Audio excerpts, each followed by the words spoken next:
S'il faut admirer la japonaise, et il le faut, c'est parce qu'elle ne se suicide pas.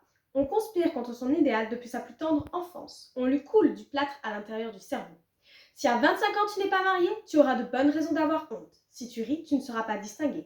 Si ton visage exprime un sentiment, tu es vulgaire. Si tu mentionnes l'existence d'un poil sur ton corps, tu es immonde. Si un garçon t'embrasse sur la joue en public, tu es une putain. Si tu manges avec plaisir, tu es une truie. Si tu éprouves du plaisir à dormir, tu es une vache, etc. Ces préceptes seraient anecdotiques s'ils ne s'en prenaient pas à l'esprit. Car en fin de compte, ce qui est asséné à la nippone à travers ces dogmes incongrus, c'est qu'il ne faut rien espérer de beau. N'espère pas être amoureuse, car tu n'en vaux pas la peine. Ceux qui t'aimeraient pour tes mirages, jamais pour ta vérité. N'espère pas que la vie t'apporte quoi que ce soit, car chaque année qui passera t'enlèvera quelque chose. N'espère pas même une chose aussi simple que le calme, car tu n'as aucune raison d'être calme.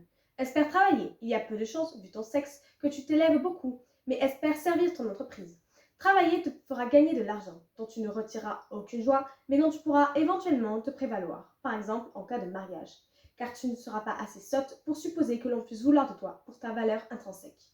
À part cela, tu peux espérer vivre vieille, ce qui n'a pourtant aucun intérêt, et ne pas connaître le déshonneur, ce qui est une fin en soi. Là s'arrête la liste de tes espoirs licites. Ici commence l'interminable théorie de tes devoirs stériles. Tu devrais être irréprochable pour cette seule raison que c'est la moindre des choses. Être irréprochable ne te rapportera rien d'autre que d'être irréprochable, ce qui n'est ni une fierté, ni encore moins une volupté. Je ne pourrai jamais énumérer tous tes devoirs, car il n'y a pas une minute de ta vie qui ne soit régentée par l'un d'entre eux. Stupeur et tremblement, Amélie Nothomb.